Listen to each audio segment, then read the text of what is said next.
বৃহস্পতিবার ত্রিপুরা পুলিশ সপ্তাহ 2025 অনুষ্ঠিত হয় আগরতলা অরুন্ধতিনগর পুলিশ গ্রাউন্ড মাঠে।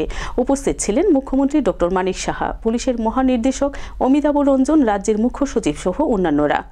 অরুন্ধতিনগর পুলিশ গ্রাউন্ডে বৃহস্পতিবার সকালে বেশ জাঁকজমকপূর্ণভাবে পুলিশ সপ্তাহ উদযাপন করা হয়।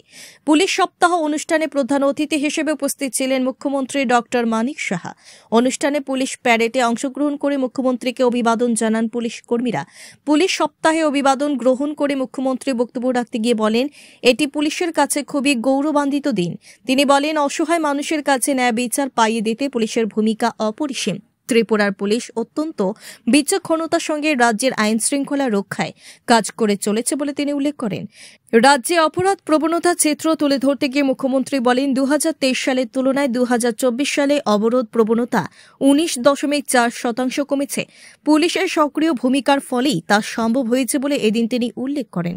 2024 সালে সম্পত্তি সংক্রান্ত অপরাধ প্রায় 45% কমেছে, শারীরিক অপরাধ 38% কমেছে, দাঙ্গার কথা যদি বলি প্রায় 75% কমেছে, আঘাত ও হামলা যেটা হয় 37.2% কমেছে, এবং মহিলাদের উপর অপরাধ খুব উল্লেখযোগ্য যে 55% ত্রিপুরার ক্ষেত্রে কমেছে। সেটা নেশামুক্ত ত্রিপুরা অভিযানে নেশা বিরোধী কার্যকলাপে ত্রিপুরা পুলিশ কঠোরভাবে দায়িত্ব পালন করছে।